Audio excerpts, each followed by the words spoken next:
Hey, so Adrienne, what do you think is more important if you want to live a long life? Is it to live a life of satisfaction or is it to live a life of purpose?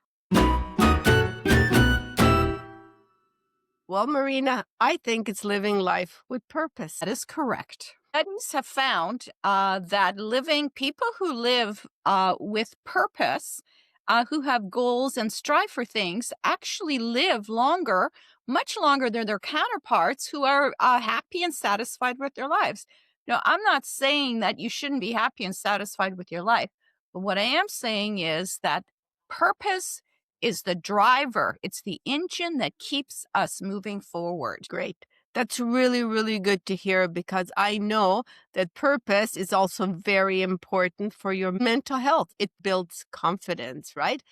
By setting goals. And we are at that time of year when everybody's thinking of goals and Mhm. purpose. And this I think is an excellent time to do what I call my personal year in review. And that's when I basically sit down with a notebook and a pen and I go through my iPhone because that helps jog my memories. And I look at the year. I look at the year past and I jot down things that happened, whether they're little things like I power washed the house sides finally, or I built a deck, or something big. You know, I hired somebody, or my business expanded to something like a little trip with my sister, perhaps. I write all that down. And then what I do, Adrian, is I look at the year and I am filled with surprising gratitude. You know, it's really easy for us to focus on the negative in life, to beat ourselves up, especially this time of year where we're like, oh, we didn't do this, and I didn't learn the Spanish I wanted to, and I didn't accomplish all these things. Mhm. Instead of looking at what we didn't do, we need to shift that and we need to look at what we did do. That's a really good point, Marina. It's do a year in review. Just go through it and see what you've done and focus on the positive, like you said. Of course, there's negative, but then reward yourself for the positive. And you know what, Adrian? The negative are opportunities for lessons. I remember when I was learning photography, when I took a good photo, this is before digital days, people, Mm, the film yeah. days, when you waited Yeah. 2 weeks, right? Like when I did a good photo, I went, oh, great. But when I did a bad photo, I went, oh my gosh, what happened? And I analyzed, I really thought about it.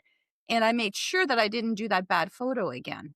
So Right. negative is super important to our learning. Yes. Negative is when you learn. You learn about what you did wrong and you can take steps to build on that and make that into a positive. You got it there, sister. You said it perfectly because that is an opportunity for us to Yeah. to learn and Yeah. but more importantly, like you said, to build on it. So now that we know that we screwed up, what are we going to do different? And Yeah. there it is. Mhm. So so Marina, like I set goals every year using the SMART goal system. And I'll just go through that with you. A SMART goal for yourself means it has to be specific. Let's say, I want to lose 10 pounds. Then it has to be measurable. Well, how do we measure that? Well, by stepping on a scale every couple of days. It has to be attainable. If I say I'm going to lose 10 pounds in 1 month, well, that's not attainable, right? But let's say 5 months is attainable. So, and it has to be relevant. If I'm only 10 pounds overweight, I can take a year and really go slowly by focusing on eating right. Then it has to be timely. Of course, we have to give it a time. It's specific, measurable, attainable, relevant, and timely. I'm going to break that down into 1 pound every month. That takes 10 months, and I will be happy if that happens. How do you measure your goals? I mean, how do you set your goals? Well, I have a interesting process actually. It was inspired many years ago by a book called The Directive Force, and I took no, I don't take all of everything I read, but I take parts of it, and then try to make it my own. And what I've been doing is, it starts with my year in review, which we just talked about, where I record basically everything positive and negative that happened, and then I think about it. And from that, I will take a look at what my personal values are, and I'll define those. I'll start with me, my core, who is Marina. And I am many things. I'm a mother, I'm a grandmother, I'm a businesswoman, I'm a volunteer, I'm a dog owner. And under each of those headings, I will then put what do I want to achieve? So I'm kind of using your system. I'm just doing it a little bit differently, right? You and I are basically on the same page here. So from the process of what do I want to achieve, it would be something like I want to have a better relationship with my grandkids. So that might be my personal goal. How am I going to achieve that? Well, then I break it down. I'm like, okay, I'm going to go swimming with them once a week because I know they love that. I'm going to make sure that once a month I'm going to put out a photo album and share some stories of their great great grandparents that they don't know anything about. You get the drift. So each step of the way, I will break it down into who I am, what I want, and then how I'm going to go about getting that. And I'm basically using the same system you are. I just don't call it smart. I just, don't really have a name for it, but it works. It works. Well, whatever works for everybody, but it has to have very specific time on it. If you don't put a time on, you'll say, and then he goes, a year goes by and you're going, ooh, right? So time is very important. Put a time on it. Yes, of course. Oh, Adrian, you know what? Those words are so true and truer for people, especially as we age, because we know that our time is valuable. Nobody ever has time to waste, ever.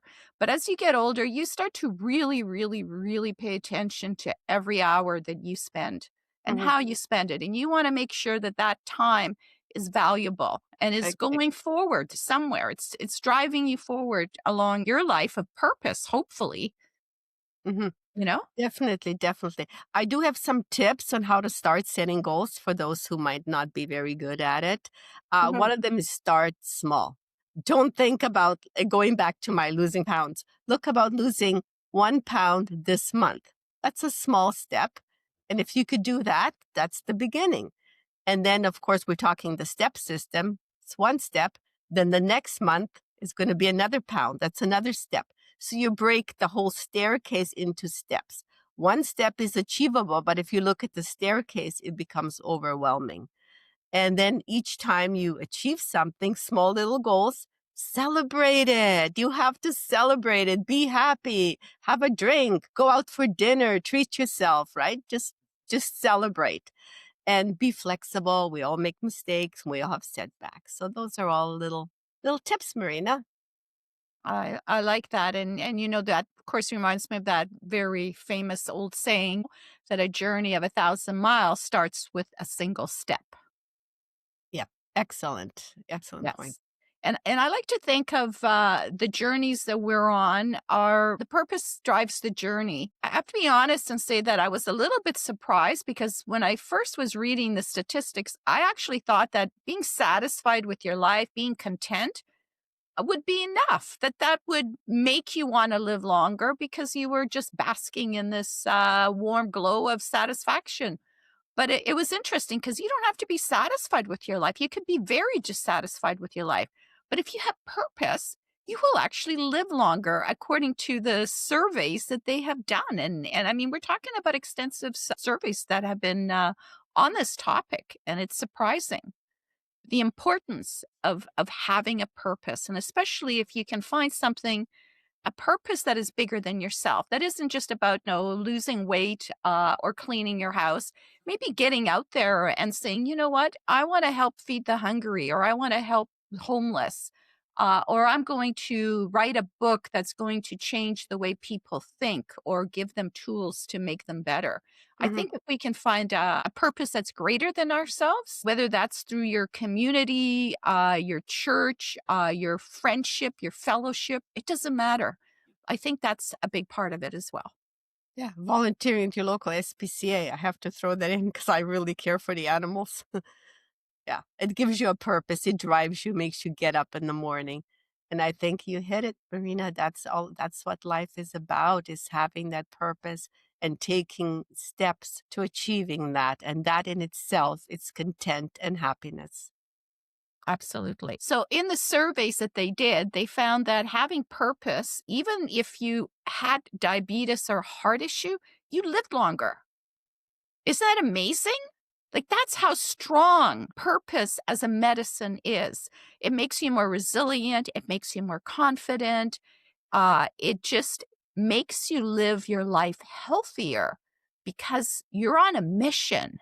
you care about something, you're passionate about something. So, Adrian, I think in summary, no matter, it doesn't matter what your purpose is, as long as you have a purpose in your life. And that is going to be one of the key ingredients you need to aging well and living a long and fulfilling life. Mick Jagger might say, hey, I can't get no satisfaction. But you know what? Maybe we should replace that with, I can get some purpose. And I'll take a spoonful of that.